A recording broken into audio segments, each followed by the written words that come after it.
So shout out sa mga DJ dyan, sa mga nilalait ng mga virtual DJ. So napaka-importante pala yung virtual DJ mga boss kapag magre-repair ka ng DJ controller. So virtual DJ ang gamit para malalaman yung mga knob button.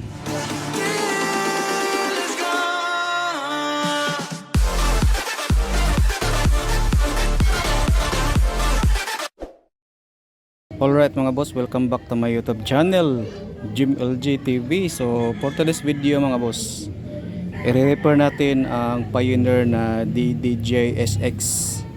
So ang sira niya mga boss, ito ang kanyang volume. Then dito sa number 2. Then yung number 3, okay naman ang volume sa number 3. Then dito rin. Then sa parametric EQ niya mga boss, dito yung trim okay. So walang problema rito. Then sa itong first na channel, DIC 1, yung sira dito mga boss is low. Then volume. Then dito okay rin yung, so dito yung master. Then okay rin dito. Okay naman ito mga boss. Then ito mga boss, yung gain. At saka dito sa channel niyang volume.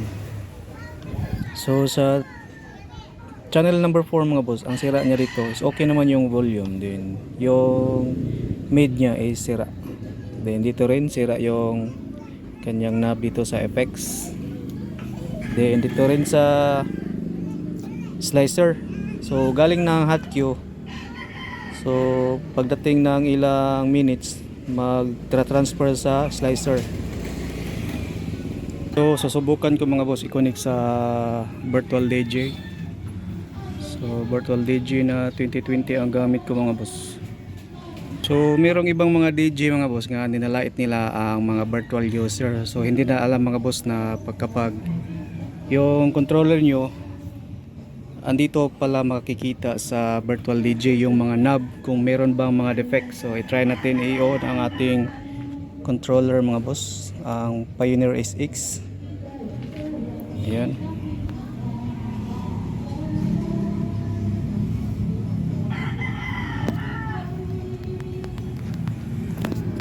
So nagtitik na yung DJ SX mga boss. Okay. Okay lang. So andito mga boss, tingnan nyo ang aking laptop. So dito mga boss, ang low nya dito naka 12 o'clock. Then pagdating dito sa controller mga boss, ayan, naka 2 o'clock. So yan ang ginagamit ko na virtual DJ. So makikita yung mga knob mga boss na mayroong defect. At saka yung gain sa channel number 2 mga boss. Ayan. So dito center natin. So 12 o'clock. So makikita nyo dito sa virtual DJ. Ayan ang ganyang gain. So mayroong problema. Then yung volume niya mga boss, ayan, ito. So iangat ko yung channel number 1. Ayan, then mag down. Iangat ko. Ayan, mag down siya mga boss. So giangat ko. Then affected yung isa. So shout out sa mga DJ dyan, sa mga nilalait ng mga virtual DJ. So napaka-importante pala yung virtual DJ mga boss kapag magre-repair ka ng DJ controller. So virtual DJ ang gamit para malalaman yung mga knob button.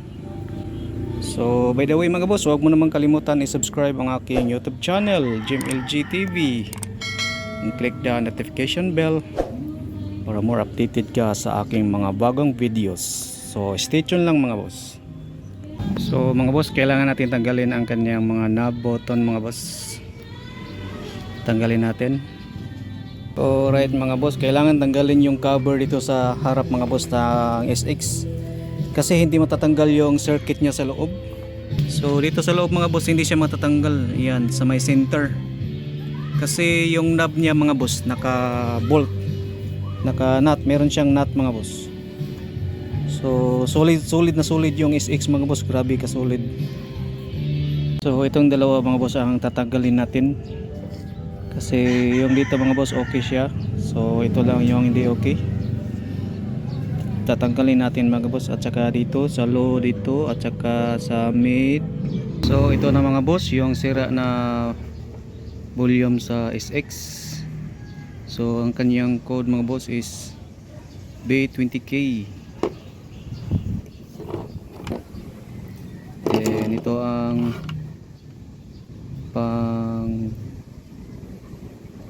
knob sa SX. So B20K rin mga boss. So ito yung mga sira. So ito ang dumating na order ko mga boss galing sa Shopee. So ito B20K Alpha na brand mga boss. So ito Alpha na brand. So ito mga boss, yung apat mga boss is ito 457 yung apat with delivery. Then ito mga boss is 908 yung dalawa with delivery na po mga boss sa Shopee. B20K mga boss. Ayan, ito B20K. So ito ang original mga boss, Alpha. So mas mahal. Kasi 245, 2457 yung apat lang. So ito yung mga luma niya mga boss. So ikakabit na natin sa SX mga boss.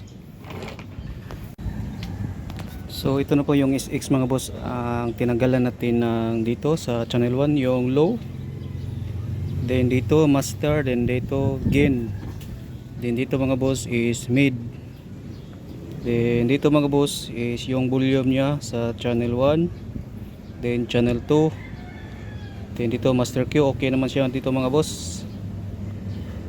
Then dito okay naman ang channel 3 at saka channel 4. Then nagpalit ako ng switch dito sa slicer. Then dito sa may vinyl.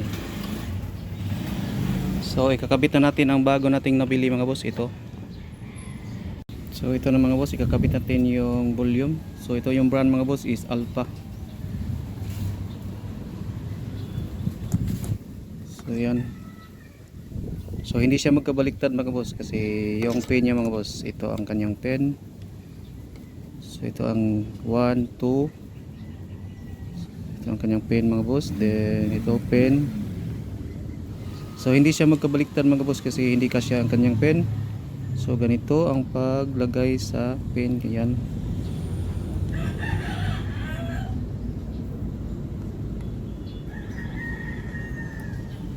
So ganyan lang mga boss. So isolda natin. So ito yung pangalawang volume mga boss. So hindi ko pa naisolda mga boss. So ilagay natin yung pangalawang volume. So dito sa ibaba yung 1 and 2 at saka sa itaas yung 3 and 4.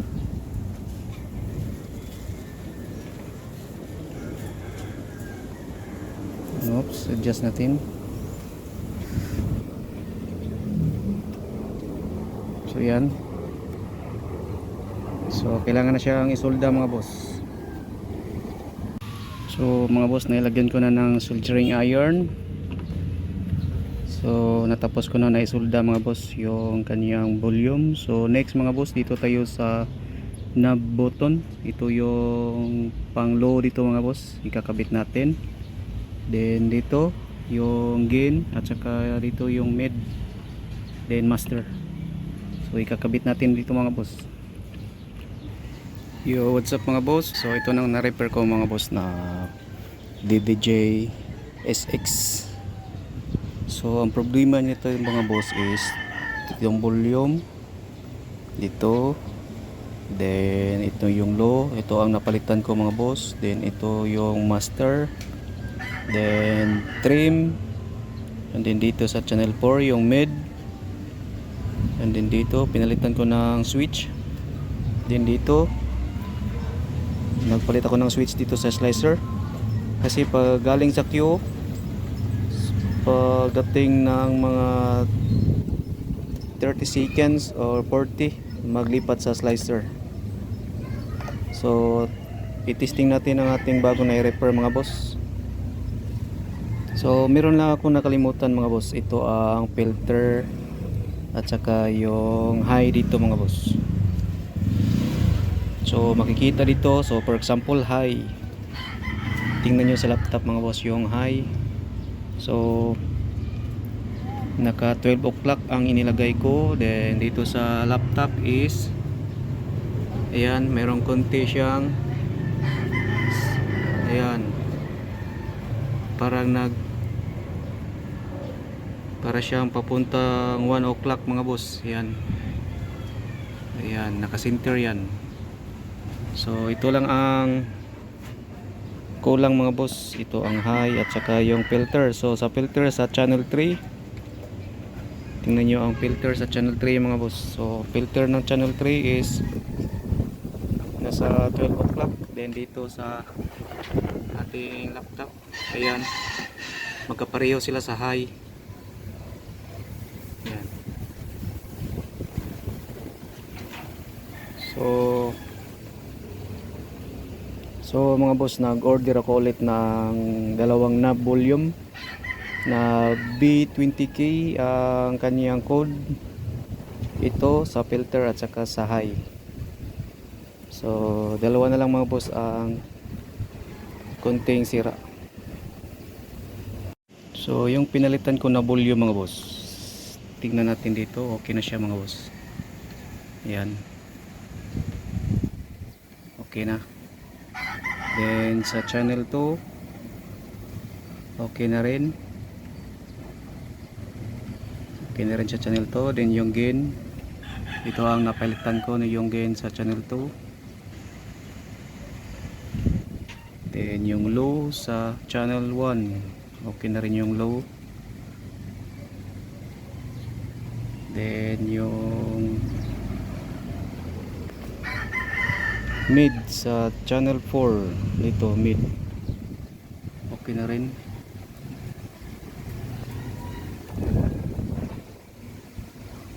So ganun lang mga boss, i-testing na natin ang ating na-repair.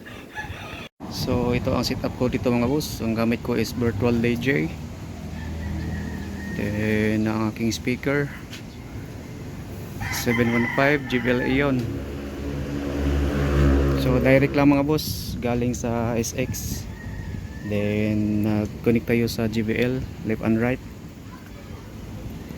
So ang gamit kong music mga boss is ginawa ko lang na beat para hindi tayo mag-copyright ni Lolo Whitey mga boss.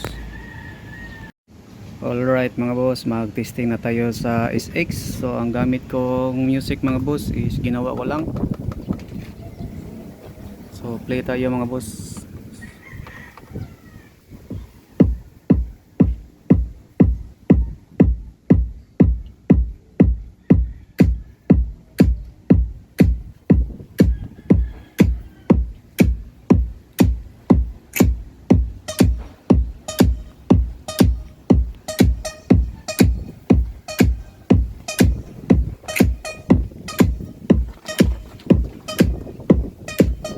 So ang sira dito mga boss, kapag nag-on ka sa volume dito, pag naisagad mo, mag-off siya, magda-down ang kanyang volume. Pero ito okay na, bago na yung volume.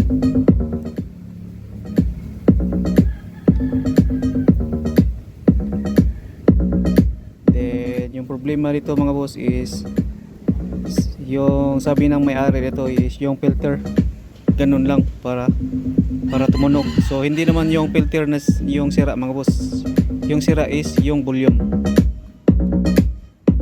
So okay na. So channel 2, ito ang napalitan ko dito, ang volume na slider na B20K at saka yung knob na B20K dito sa trim. So yan lang ang napalitan ko dito sa channel 2. Then dito sa channel 1 mga boss, so ang napalitan ko dito mga boss yung slider, then dito yung low, then okay naman dito yung trim. Okay na yung volume niya mga boss. So yung high na lang yung mga boss, kasi hindi ko namalayan yung may problema pala yung high niya. So yan, kapag nisagad mo dito sa 12 o'clock, ganyan yung high. Ayan. konti lang mga boss. So okay naman.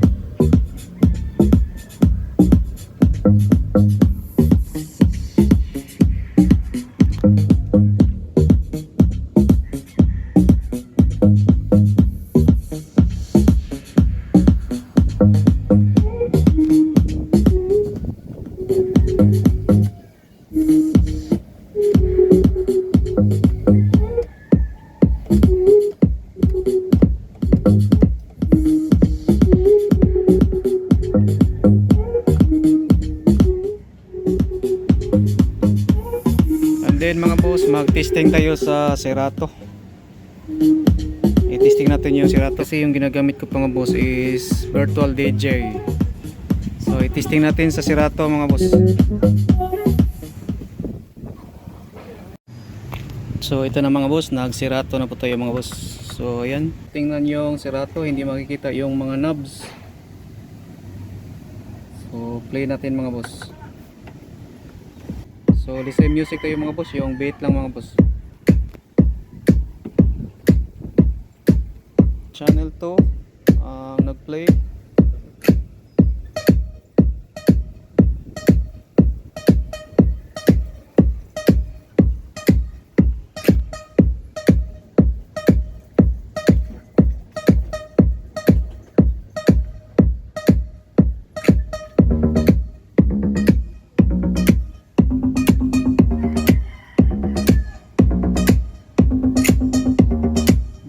Channel 1.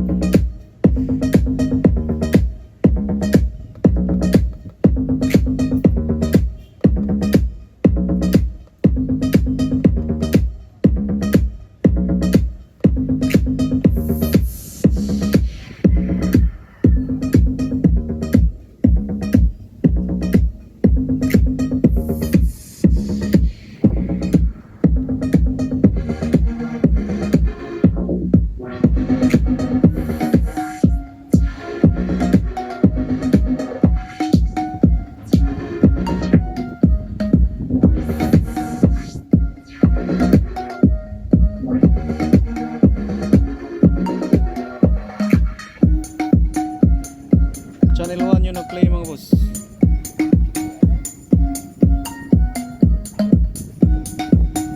Susubukan natin i-play yung channel 3.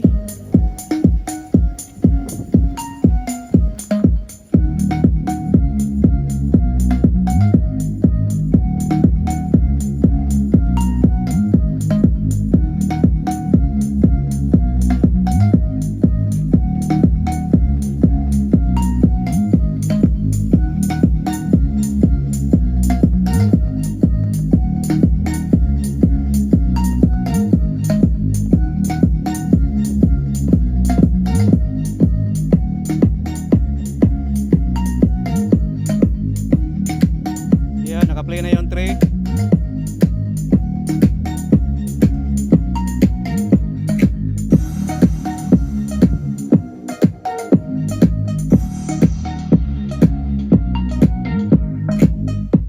Number 3 na yung naka-play mga boss. Yung channel 3, then susubukan natin si channel 4.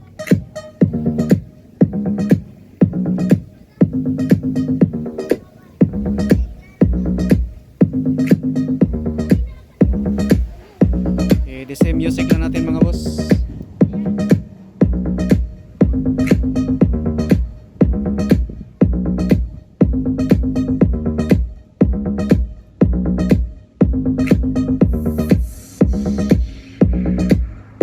Four pala, 4.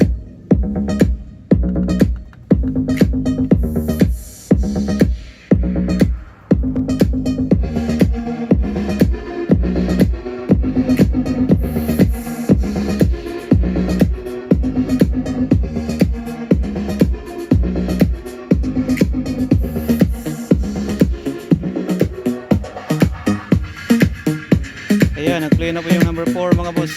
Then i-down natin yung number 3.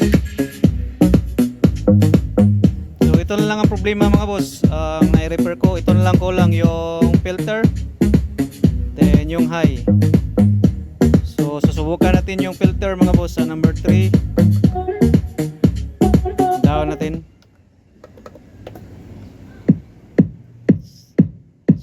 kapag nag 12 o'clock ka sa filter, yung filter niya sa computer sa virtual DJ ganun lang. So kapag ganyan, so hindi siya nag-filter.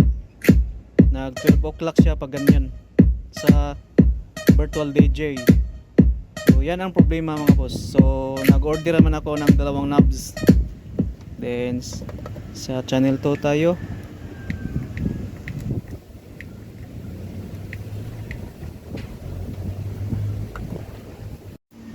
So ito pala mga boss, papalitan din kapag dumating na yung knobs mga boss. Papalitan ko yung pause button dito kasi yung pause button nito mga boss is hindi siya masyadong maipindot. Ayan. Palitan ko ito mga boss. So pagdating lang ng knob dito mga boss, then ito papalitan ko yung pause button. So ayan. Yung high niya kapag 12 o'clock mo is nakaganyan sa virtual DJ. So kapag ganyan sa controller mo, then sa virtual DJ naka 12 o'clock pag ganyan. Pag ganyan, nag-boost ka ng high kapag ganyan. Kasi position niya sa virtual DJ ganyan.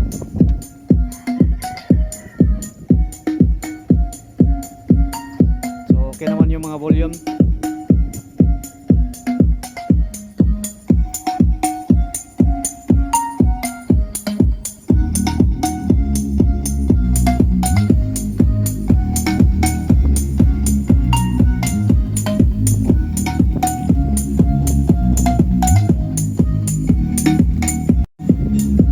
Hanggang dito na lang ang aking video mga boss. Huwag mo naman kalimutan i-subscribe ang aking YouTube channel, JimLG TV, and click the notification bell para more updated ka sa aking mga bagong videos. Salamat mga boss and God bless.